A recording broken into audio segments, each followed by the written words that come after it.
Here in the shop today, I'm going to do a video. I did some upgrades in the shop. I bought a new table saw. I went with an Evolution to 10-inch over the Warrior 10-inch I had. And when I did this, I'm upgrading the blade to more of a woodworking, Hercules woodworking blade. I'm going to show putting that on. This saw comes with a blade, but it's a multi-purpose blade for cutting plastics and aluminum and different items that we're not going to be cutting. I'm only going to use this for woodworking, so I don't need or want to use that blade, and it's not going to give you a great cut with woodworking. So I went with this blade here. I am keeping the 10-inch Warrior table saw. I still got things I can use that for. I'm going to use it outside when I need to go outside and cut some like 2x4s for framing or other purpose things I'm using. I've got a general purpose blade on that has done good for what I use it, but this is going to be a great upgrade. It has a lot of new features that the other saw doesn't, that I'm going to go over and show it with you. I'm going to go over unboxing and showing all the new features and setting it up. So let's get to it. We have the Evolution 10-inch multi-material cutting table saw. We are going to get this opened up and see what we have inside and get it set up and show how it looks. All the new features that it has over the other saw I had.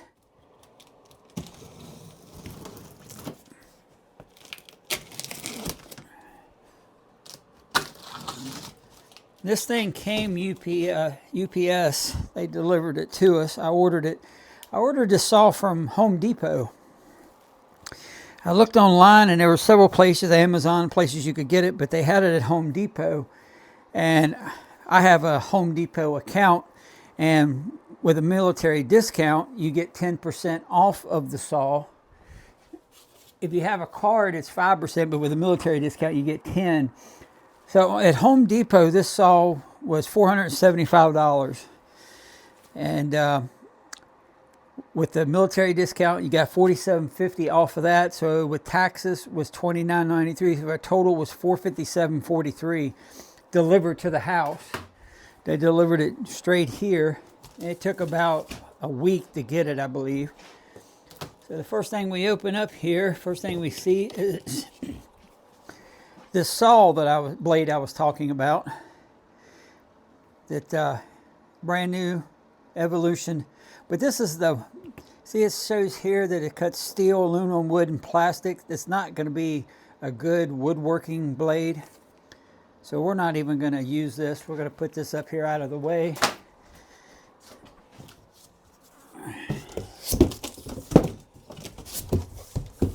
Okay, we have a box here we see with some accessories in it.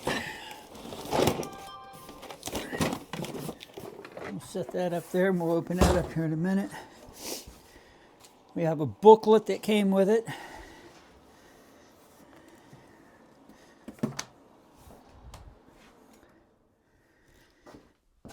Alright, we got some straps. That wasn't so bad. Get rid of some of this packing cardboard. I had some packed around the motor and everything to keep that in good shape. Set that over there. The first things we'll get to here is this is our Outfeed support. Take this apart and get that on there and see how it looks. This is one of the nice features I liked about this saw is not very many table saws come with this. Let's see what we got in our other two accessory boxes here.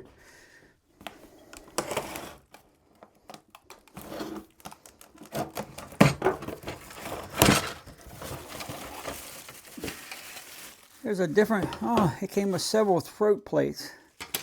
That's really nice. Your guard.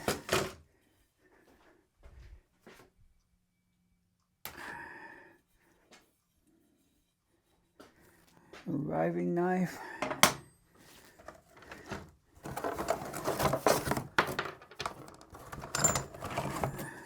Push stick. We got a clamp there.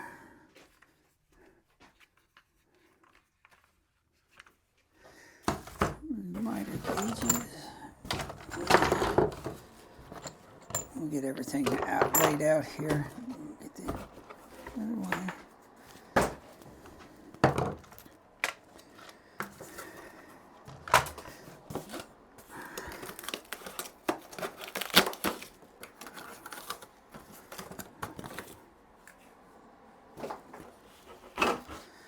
There's our fence. Like everything that's in there.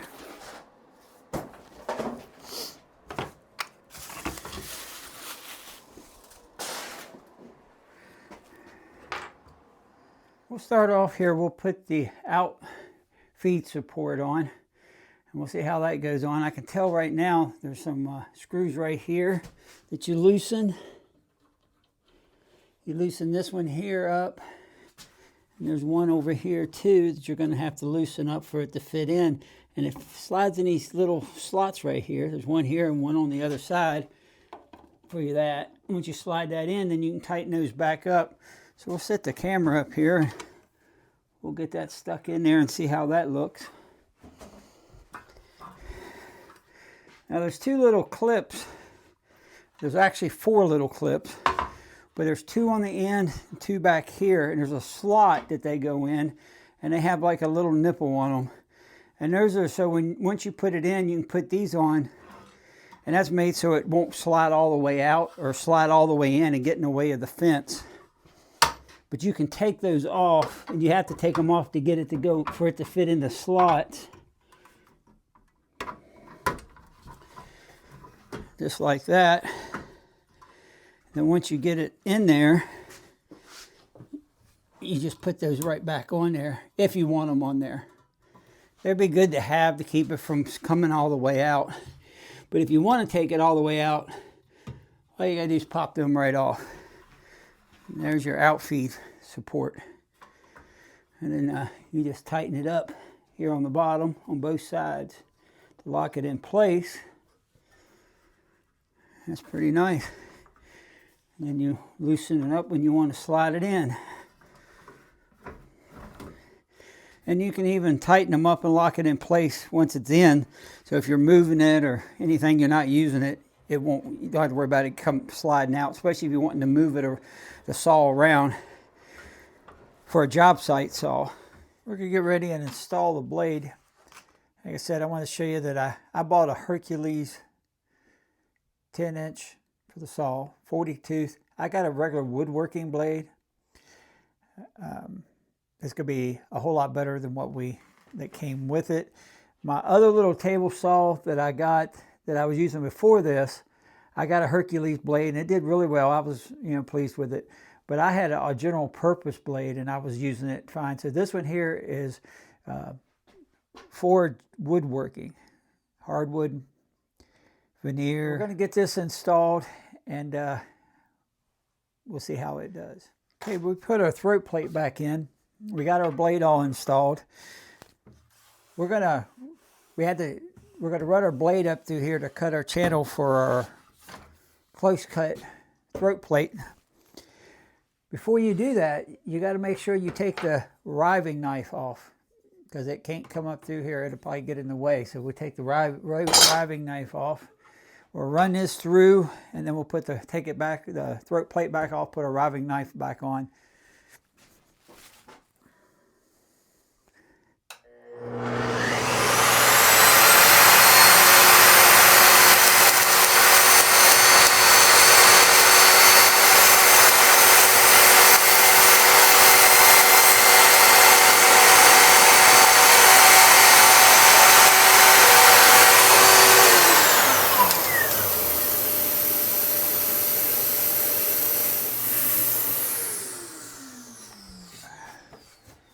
Get all the black plastic off of everything. I'm gonna take this back off, put a riving knife back on. I'm gonna show you how to install and adjust the riving knife if you need to. First thing we're gonna do is I'm gonna crank the blade up, make it easier to get to and see. What we do is we're gonna come around to this side of the saw. And you can, first I'll show you is these two little set screws here. You can loosen these and move this plate that the riving knife cooks into if it's not lining up perfectly with your blade, because you want to make sure that your riving knife and your blade line up perfectly together. So if that's not, and you need to, you can adjust it with these 2 screws right here. And all you got to do to install or uninstall your riving knife, if you can see, there's a latch right here. You flip that up like that, and then you can put, it'll move. You can kind of push it out, and it comes right out. And to put it back in, you're just gonna, you see it's got a little notch there. It's got 2 little notches. Well, if you look down in here, you can see it, a little, like a little nipple down in there that goes into that notch. So all you gotta do is kind of push this out. It'll slide right down in there. It fits right into that notch. And once it does, you can just push that back down and lock it into place. Yeah, it's important. You don't want to be cutting or using your saw without the riving knife installed, because if you do, especially if you're ripping something longer, the wood will come back together and it'll pinch your blade and get you a kickback. That keeps the space between your wood, keeps it off the saw blade. So you don't want to run your saw without that installed. Now that we got that reinstalled, we're going to put our throat plate back on. It's got 2 little clips up here on the end that go in first. They just slide into a slot right up there, and then it just drops right into place. Now, one thing I'll show you too is you got these little Allen screws here. There's 4 of them. Your throat plate sits right on those. So for your flushness here, you can adjust those. I'll show you here in a minute. So if your plate's not sitting down flush like it should, you can adjust those screws to get it into place the way it needs to be. So we'll show that. You just turn this knob here to lock it in. And there's 2 screws, one that goes in right here and one up here. I took got to take those out to get into it. The one back in the back, I'm not going to put back in because the lock will hold it. But this one in the front, I'm going to put back in. The reason is, see how that is without it? So I'm going to put this screw here back in just to tighten that throat plate down so it's not moving around there. See, I took care of that. But back here in the back, it's tight. I'm not going to put that one in. You can, but because of taking it on and off, I won't do that. The other thing I was going to show you was on the blade here. I've already put my blade on. First thing I'll show you is the blades here, and then I'll show you how the riving knife comes off. With these 2 blades here, this is the blade that comes with it. And you can see the size of the hole in this blade. This is one of my blades that I have, a regular woodworking blade, and you see how small it is in comparison. I'll back it up so you can see. So what comes on this saw when you get it is this spacer here that goes behind the blade. And it's made, let me set this camera down. This is kind of an important thing. It's some people, I really think I should show, because some guys are, that use these saws and have a workshop already know this, but maybe if this is your first saw or you just don't know this, I really need to show you. So this one is on the saw and it comes with it. See how your blade fits in there? It fits in on there, so it's flush on the back. See, I get it here where you can see it. So it's flush on the back. Okay, if you decide to change it to a different blade,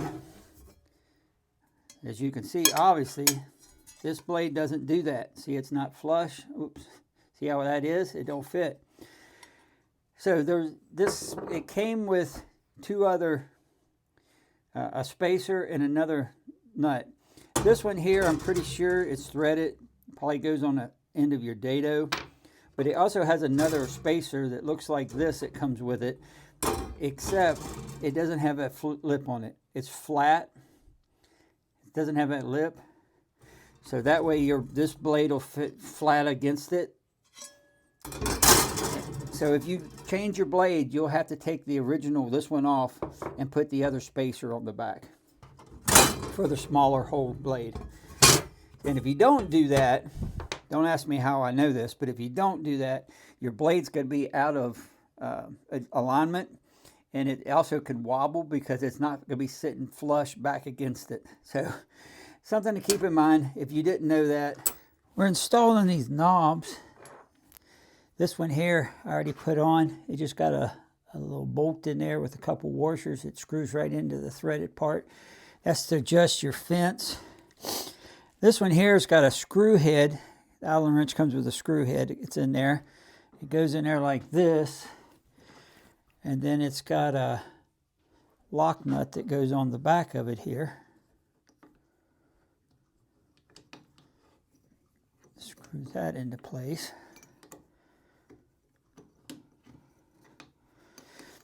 And the handle on the back is fitted so when you stick the nut in, it holds the nut in place. You don't have to have a wrench on it. It's got a little cap that goes on. We don't know how well that'll stay on. So this is for your rack and pinion fence. This is the lock knob. Flip that up, you can hear it. Push it down, you can hear it click. And then you can adjust your fence in and out.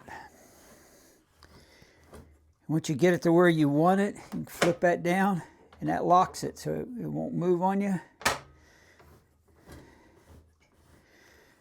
We're going to go ahead and get our fence and get that put on there, and we'll be right back. So what I'm going to show you here is putting the fence on. You got these little knob here, and there's a little track right here. The fence just sits right down in there. Go around here on this side. We'll put this side in first. It has the exact same thing that this side does. So it sits down there in that track and you lock it down. And then your fence. And with this guard here, it's got a high and low position. So you put it on the low position and it's flush with your tabletop here. With it being flush with your tabletop, so then we'll just use this board here because I got it laying here. So if you're going to rip something longer, you can lock that down in, and it's got it there for it to rest on. So you can rip a lot longer piece of wood there. And then you can take that, raise it up, put it to high position when you run it in. It'll ride on top of your table, so if you want to use it to get for a closer piece to the blade there, and then you can unlatch it, fold it clean back out of the way if you don't want to, you're not using it at all. And it does come with a kickback guard and a blade guard. I'm not going to be using them. Most people, I would recommend you should use it. The miter gauge on here, we're going to try that, show you how that works. If you look right down here, this is the little knob. You just pull down and you turn it. And that allows this to slide in and out. And then when you're done with it, you just come back down here, you lift it down, you turn it the other way, and it'll slide back in place.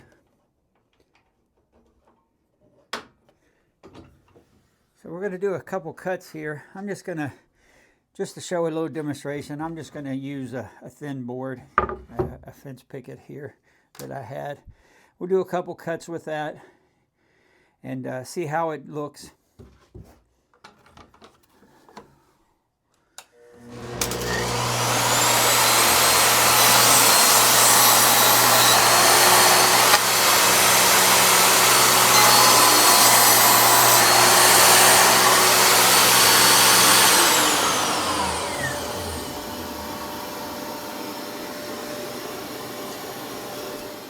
All right, I made those cuts and I wanted to show you. Got a nice square cut. Looks pretty good.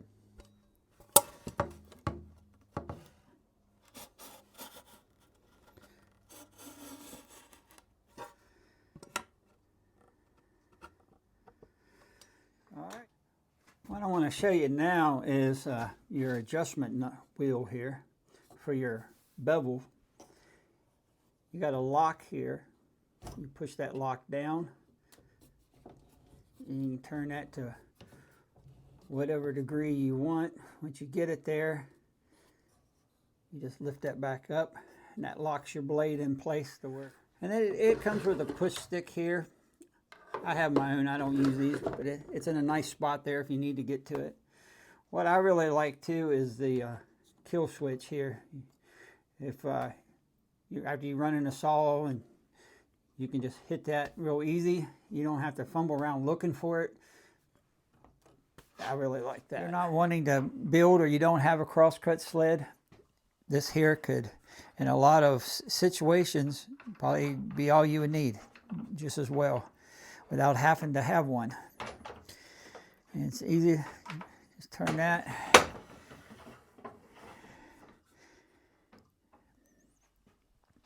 I'm not going to do any videos on this evening. I just wanted to show setting it up, getting it in the shop. I'll be doing some woodworking videos with it in the future. So thanks for watching. Please subscribe. We'll catch you in the next video.